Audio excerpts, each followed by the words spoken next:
승무패 18회차 현미경 분석 1부 첫 번째 경기는 수원FC와 대구FC의 경기입니다. 무패 투폴로 가보도록 하겠습니다.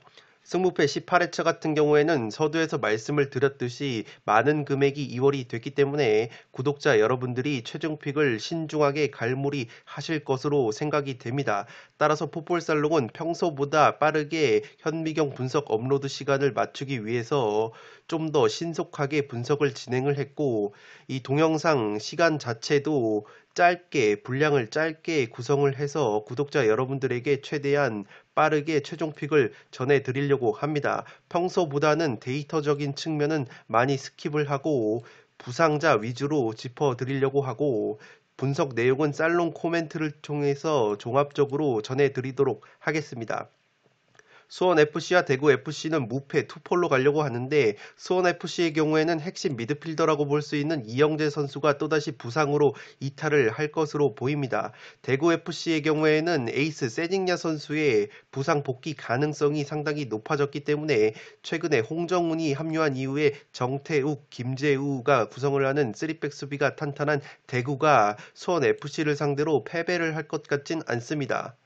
살롱 코멘트에서 종합적으로 정리를 해드리면, 지난 1차전에서는 대구가 수원FC와 고전 끝에 1대1 무승부를 거뒀습니다. 당시에는 에드가를 비롯해서 홍정훈, 정승원 같은 대구의 핵심 공수 자원들이 모두 빠졌기 때문에 이번에는 대구FC가 세징야까지 들어온다면 완전체로 수원FC를 상대할 수 있기 때문에 승리 가능성이 좀 더 높아 보입니다. 수원FC를 항상 분석을 해드리면서 중앙수비 조합이 박지수와 조유민 조합인데, 이 에드가와의 경합 상황에서 조금은 애를 먹을 것으로 보입니다. 박지수와 조유민 조합이 이 광주의 펠리페 같은 이 비비는 유형, 몸싸움이나 포스트 플레이에 능한 공격수들을 상대함에 있어서 어려움을 겪는데, 이 에드가 역시 펠리페 못지않게 그러한 플레이에 능한 선수라는 점에서 수원FC의 수비수 박지수와 조유민이 애를 먹을 것으로 보입니다. 또한 수원FC가 공격 상황에서 롱패스를 적극적으로 활용을 하는데, 대구FC의 3백이 워낙에 제공권이 좋기 때문에 수원FC의 롱패스를 방어함에 있어서 무리가 없을 것으로 보입니다. 최근에 운이 조금 따라줬지만 홍정훈을 축으로 해서 정태우, 김재우가 구축하는 3백 수비가 탄탄하기 때문에 제 아무리 수원FC의 공격수 라스 선수가 좋은 컨디션을 보여주고 있다고는 하나, 라스 선수가 피지컬이 좋은 대구의 3백을 상대로 공중볼이나 세컨볼 경합을 얼마나 해줄 수 있을지도 의문입니다. 최근에 대구가 3연승을 거두긴 했는데 꾸역승 느낌이 강했습니다. 워낙에 세징야 의존도가 큰 부분도 있고, 역습 상황에서 공을 운반하거나 뿌려줄 자원이 없는 것이 사실입니다. 만약에 세징야 선수가 복귀를 할 수 있다면 그러한 부분이 중원부터 해결될 가능성이 높아 보이고, 직전 경기에서도 세징야 선수의 출전 가능성이 높았지만 이 뒤통수를 치면서 결장을 했기 때문에 이번 수원FC전도 결장 가능성을 배제할 수는 없을 것 같습니다. 따라서 세징야 선수가 나온다면 대구FC가 4연승까지 거둘 수 있을 것으로 보이고, 만약에 지난 라운드처럼 뒤통수를 치면서 또다시 세징야 선수가 나오지 못한다면 대구가 최근에 꾸역승 느낌이 강했기 때문에 특유의 골 결정력 부족을 보여주면서 이 수원FC와 또다시 무승부를 거둘 가능성도 높아 보입니다. 물론 에드가 선수가 최근 3경기 연속골을 넣긴 했는데 운이 따라줬던 골들이었기 때문에 충분히 세징야 선수가 또다시 나오지 못한다면 대구가 수원FC를 상대로 4연승까지는 힘들 수도 있지 않을까 싶습니다. 따라서 1번 경기는 무패 투폴로 가보도록 하겠습니다. 이번 경기는 수원 삼성과 포항의 경기인데 승무패로 지어보도록 하겠습니다. 수원 삼성이 핵심 중원 자원인 한석종, 김민우, 최전방 김건희 선수가 여전히 부상으로 출전이 불가능할 것으로 보입니다. 수원 삼성의 경우에는 이기재 선수의 천금 같은 프리킥 결승골로 성남 원정에서 1대0 승리를 거뒀기 때문에 분위기 자체는 나쁘지가 않습니다. 고승범 선수는 복귀 이후에 지난 성남전에서 풀타임을 소화를 했기 때문에 이번 포항전에서도 출전 가능성이 높아 보이고, 수원이 약점인 것이 후반전에 실점이 많아집니다. 최근에 패했던 경기들을 보시면 실점 6골 중에서 5골이 모두 후반전, 특히 70분 이후에 급격하게 체력이 떨어지면서 실점이 많아지는 모습을 볼 수 있습니다.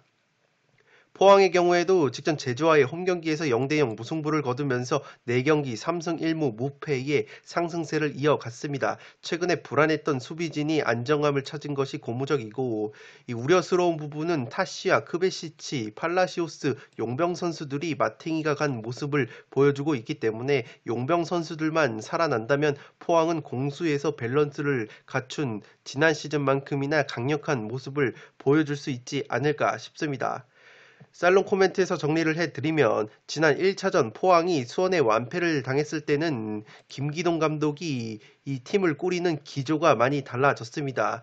1차전 때는 수원의 선수비 후 역습에 굉장히 고전을 했는데 지금의 포항은 수비적인 안정감이 돌아오면서 실리적인 운영을 하고 있기 때문에 지난 1차전 0대3 완패와 같은 스코어는 나오지 않을 것 같습니다. 1차전 당시에는 수원이 빡빡한 중원 수비 블록과 압박으로 이 빠른 역습 공격을 전개를 해서 3대0 완승을 거뒀는데 이 포항이 중원 싸움에서 밀렸기 때문이었습니다. 그런데 최근 수원에 한석종, 김민우, 최성근 같은 핵심 중원 자원들이 부상 및 결장으로 이탈을 하면서 지난 1차전만큼 포항을 중원에서 압도할 수 있을지 의문감이 드는 이번 매치이고, 포항의 경우에는 최근에 중앙수비 이광준이 들어오면서 전민광 선수가 제 포지션인 오른쪽 측면 수비로 이동을 하고 있습니다. 이 전민광이 오른쪽으로 이동을 할 경우에는 신광훈 선수가 미드필더 쪽으로 이동이 가능하기 때문에 이 신광훈 선수가 중앙 미드필더에서 좋은 모습을 보여주고 있기 때문에 이 신광훈 선수가 중원 쪽에 배치가 된다면 지난 1차전만큼 수원의 역습 상황에서 이 탈탈 털리는 모습은 없을 것으로 보입니다. 1차전 당시에 오범석 선수가 백패스 미스로 실점의 빌미를 제공을 했기 때문에 이 오범석 선수가 아니라 신광훈이 신진호와 중원에서 합을 맞춘다면 안정감을 한껏 더할 수 있을 것으로 생각이 되어집니다. 수원이 최근 패한 경기들 중에서 실점이 대부분 후반 70분 이후에 집중이 된다고 말씀을 드렸는데, 최근에 포항의 김기동 감독이 고영준 선수를 후반 60분이나 70분 이후에 조커로 투입을 하면서 공격적인 흐름을 변화를 가져갑니다. 따라서 수원이 또다시 후반 막판에 가서 체력적으로 이 부침을 겪는다면 포항의 슈퍼 조커 고영준이 활약을 할 가능성이 높아 보입니다. 다만 수원의 경우에는 공수에 걸쳐서 핵심 자원 부상이 많은 만큼 철저히 수비를 할 것으로 보이는데, 지난 성남전에서 이기재 선수가 왼발 프리킥으로 날카로운 결승골을 뽑아냈듯이 이기재 선수가 워낙에 프리킥이나 코너킥 상황에서 날카로운 킥을 보여줄 수 있기 때문에 오히려 제리치 같은 제공권이 좋은 공격수를 선발로 투입을 한 다음에 프리킥이나 코너킥, 세트피스 한 방을 노릴 가능성도 높아 보입니다. 이 포항이 기본적으로 파울이 굉장히 많은 팀이기 때문에 위험 지역에서 프리킥을 내줄 경우에는 이기재의 왼발 프리킥 혹은 염기훈의 왼발 프리킥이 있는 수원에게 세트피스 한 방으로 덜미가 잡힐 가능성이 있어 보입니다. 그렇기 때문에 이 경기는 승무패가 모두 그려진다는 점에서 승무패로 지워보도록 하겠습니다. 3번 경기는 울산과 광주의 경기인데 울산의 단통 승리로 가보도록 하겠습니다. 울산이 직전 인천 원정에서 0대0 무승부를 거두면서 3경기 무득점 수렁에 빠졌습니다. 이 최전방 김지현과 힌터제어의 마무리가 상당히 아쉽고, 후반전에는 인천을 상대로 맹공을 퍼부었지만 골 결정력 부족을 보여주면서 올 시즌 최다 무승부인 2연무를 기록을 했습니다.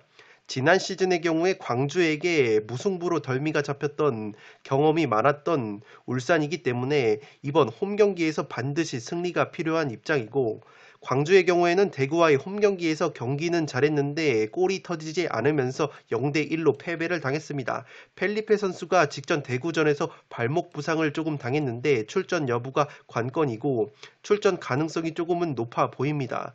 핵심 자원인 김종우와 이찬동이 부상으로 빠질 것으로 보이는데 엄원상 선수가 깜짝 복귀 가능성이 있다고 합니다. 그렇기 때문에 엄원상이 측면에 돌아온다면 최전방의 펠리페와 더불어서 광주가 자랑하는 공격이 살아날 가능성이 높아 보입니다. 살롱 코멘트에서 정리를 해드리면 지난 1차전에서 광주가 울산을 상대로 0대1 석패를 당했습니다. 당시에는 펠리페도 없었기 때문에 펠리페와 더불어서 알렉스, 헤이스, 용병이 합류한 광주가 충분히 울산을 상대로도 승점을 노릴 만한 전력을 구축했다고 생각이 되어집니다. 다만 펠리페를 상대함에 있어 울산의 중앙수비 조합인 볼투이스와 김기희가 힘이 있는 수비 조합이기 때문에 나름대로 선전을 하면서 펠리페를 막아설 수 있지 않을까 싶습니다.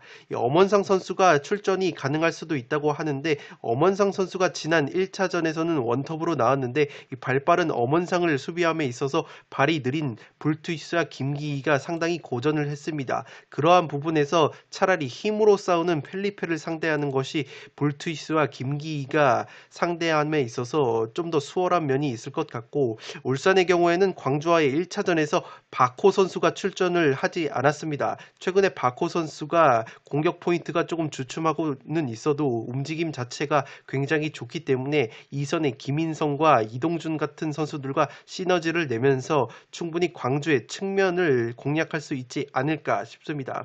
홍명보 감독이 또다시 투쟁심이 있는 신영민을 포백 앞에 배치를 한다면 펠리페 선수가 페널티 박스 안에서 지저분하게 싸워주면서 공중볼이나 세컨볼을 많이 따내주는데, 광주의 이선 자원인 김주공이나 엄지성을 상대로 신영민이 거칠게 싸워주면서 세컨볼을 따내줄 수만 있다면 충분히 울산이 홈에서 분위기 반전에 성공을 할 수 있지 않을까 싶습니다.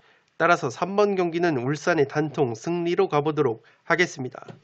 4번 경기는 세리에 A 경기인데 헬라스 베로나와 스페치아가 맞붙습니다. 단통 무승부로 가보도록 하겠습니다. 살로만 뉴스를 통해서 세리에 A 같은 경우에는 자세하게 데이터를 말씀을 드렸기 때문에 살롱 코멘트 위주로 빠르게 진행을 해보도록 하겠습니다. 베로나의 경우에는 짠물 수비가 특징이라고 말씀을 드리는데 최근에 짠물 수비까지 흔들리고 있고, 안토닌 바락이나 자카니, 디마르코 같은 핵심 공격 자원들의 무득점 행진이 길어지면서 특유의 빈공이 나오고 있습니다.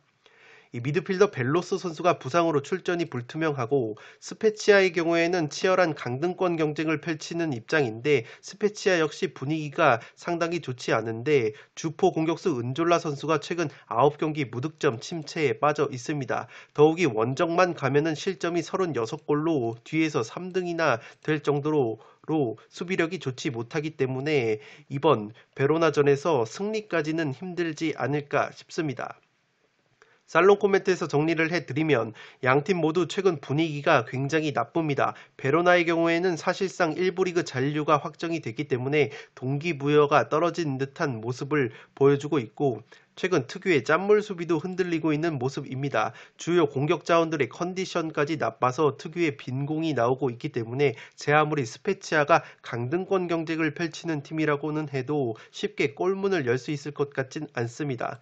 스페치아는 강등권 순위는 아니긴 해도 지금 강등권과 승점 차이가 2점 차이밖에 나지 않습니다. 승점 획득이 절실한 상황이기 때문에 동기부여적인 측면에서는 베로나보다는 앞서 있고, 지난 인터밀란과의 홈경기에서 깜짝 무승부를 거두면서 탄력을 받는가 싶었는데 제노아 원정에서 패하면서 주춤하고 있습니다. 최근 베로나의 경기력과 컨디션을 봤을 때는 베로나 특유의 빈공이 예상이 되고, 스페치아 역시 주포 은졸라가 침묵을 하는 가운데 원정에서 베로나의 수비 조직력을 뚫기에는 버거워 보이는 매치라고 보여집니다. 특히 스페치아가 원정에서 실점이 많고 세트피스 수비와 역습 수비가 약점인데, 의외로 베로나가 세트피스 공격과 역습 공격이 날카로운 팀이 아니기 때문에 베로나가 주축 공격 자원들의 컨디션 저하가 맞물린다면 양팀 모두 득점을 하는데 어려움을 겪으면서 무승부가 나올 가능성이 높아 보입니다. 따라서 4번 경기는 단통 무승부로 가보도록 하겠습니다. 5번 경기는 크로토네와 인터밀란의 경기인데 크로토네의 단통 패배로 가보도록 하겠습니다. 독식을 노리실 분들은 투폴 추천으로 무패까지 추천을 드리도록 하겠습니다.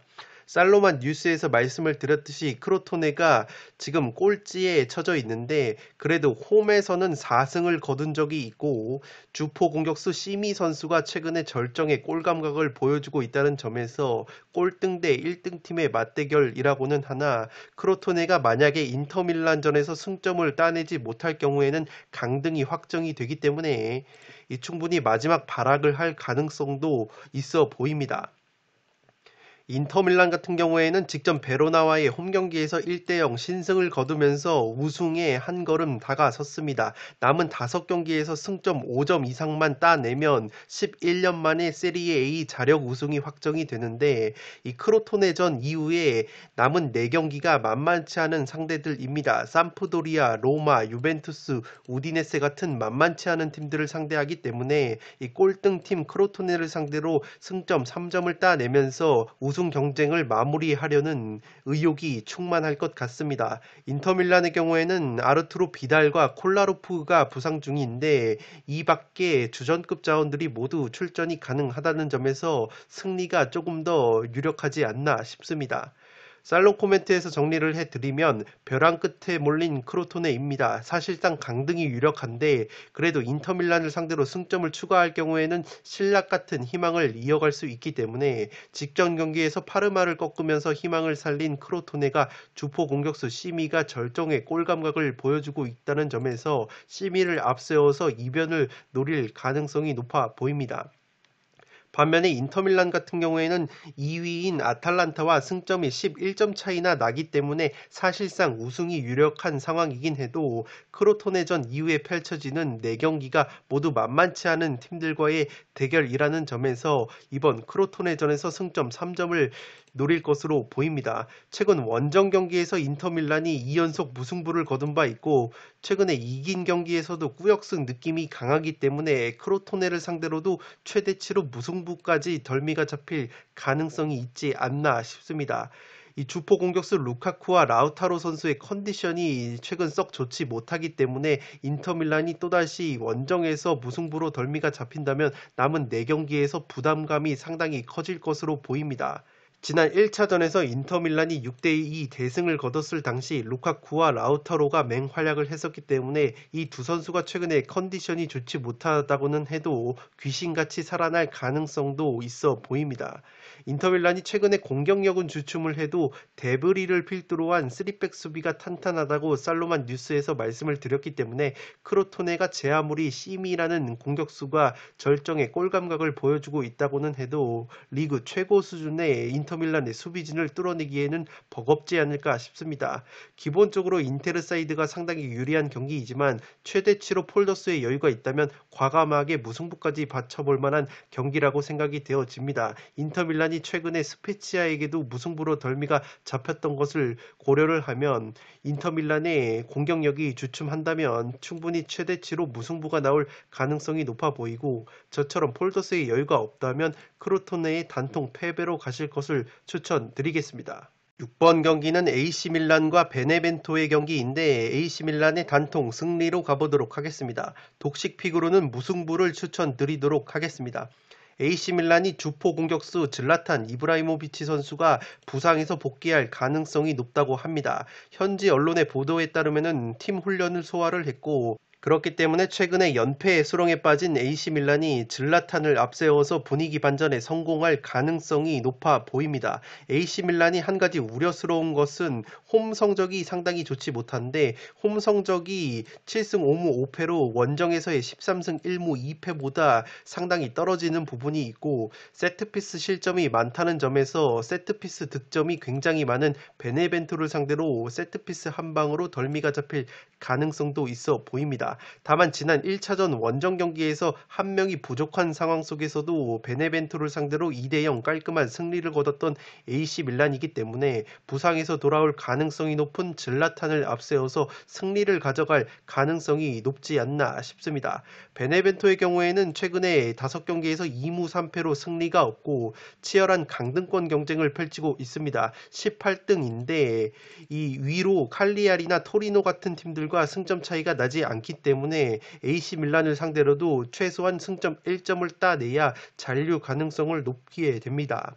중앙 수비수 투이아 선수가 부상으로 출전이 불투명하고 백업 2선 자원인 마르코 사우 선수가 근육 부상으로 불투명하기 때문에 공수에 걸쳐서 조금은 전력 누수가 예고가 되는 베네벤토입니다. 살롱 코멘트에서 정리를 해드리면 베네벤토전을 앞두고 질라탄이 팀 훈련을 소화를 했기 때문에 복귀 가능성이 높아졌습니다. 질라탄이 들어온다면 최전방에서 마무리나 연계가 가능하기 때문에 최근에 주춤하고 있는 레비치까지 살아날 가능성이 높아 보이고, 팀이 급박할 때 질라탄 같은 리더가 중심을 잡아줘야 하는데 최근에 연패 수렁에 빠지면서 챔피언스 리그 티켓 경쟁에서도 이 적신호가 켜진 밀란이기 때문에 질라탄이 돌아올 수만 있다면 이 공수에 걸쳐서 중심이 잡힐 것으로 보입니다.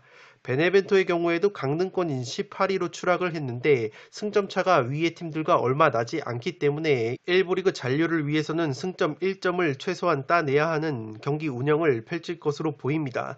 베네벤토가 세리에 A에서 세트피스 득점이 가장 많은 팀인데 이 밀란이 세트피스 실점이 2등에 해당하는 부분이 있기 때문에 충분히 세트피스 한 방으로 덜미가 잡힐 수도 있지 않을까 싶습니다.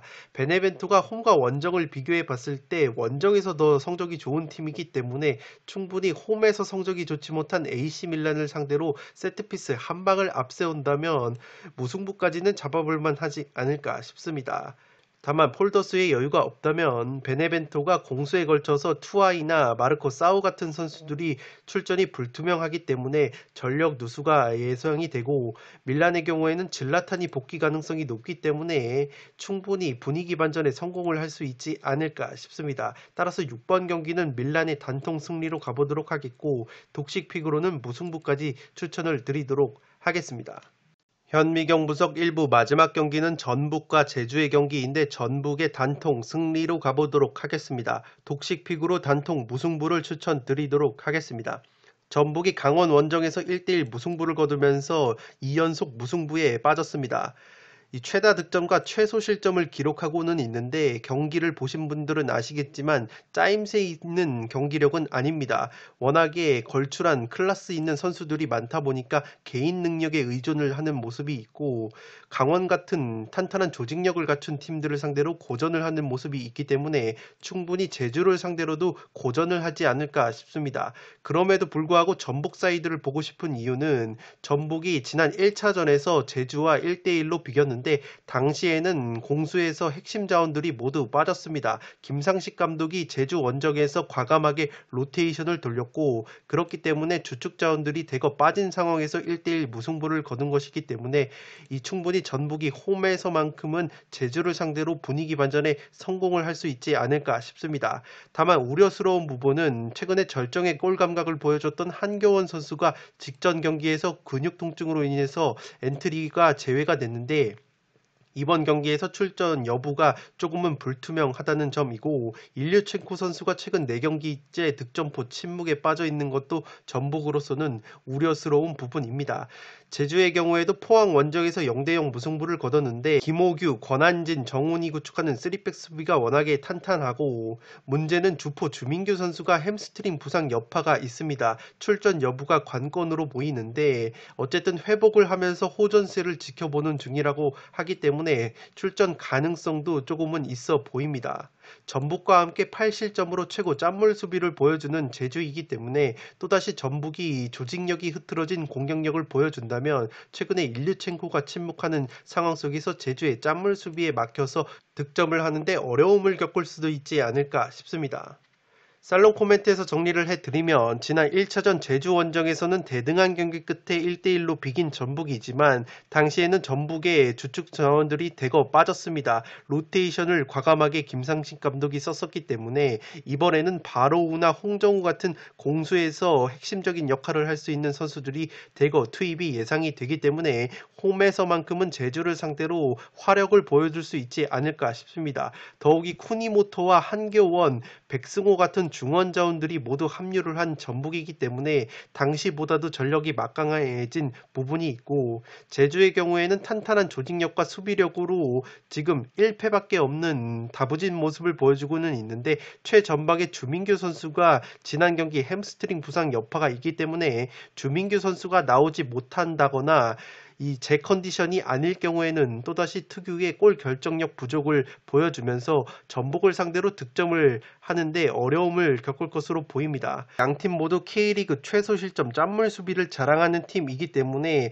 최대치로 무승부가 나와볼 만한 경기라고 보여지고, 전북의 경우에는 일류첸코 선수가 최근에 득점포가 침묵을 하고 있고 제주 역시 주민규가 제 역할을 해주지 못한다면 이 경기는 탄탄한 수비와 조직력의 싸움이 펼쳐질 것으로 예상이 됩니다. 이러한 부분에서 이 경기는 최대치로 무승부를 잡아볼 만한 매치라고 생각이 되어지는데, 그래도 전북 사이드를 보는 이유는 지난 1차전 맞대결보다는 핵심 선수들이 대거 들어온다는 점과 홈 경기 2점을 고려를 하면 이 3연속 무승부까지는 힘들다는 점에서 제주를 상대로 한 골차 신승 정도는 거둘 수 있지 않을까 싶습니다.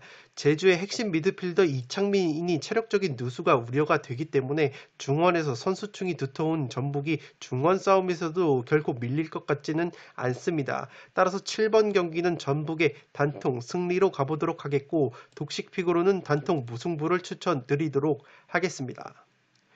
네, 이것으로 현미경 분석 1부를 모두 마치도록 하겠습니다. 저는 연이어서 승무패 18회차 현미경 분석 2부를 촬영을 해서 구독자 여러분들이 흐름이 끊기지 않도록 업로드를 해드리도록 하겠습니다.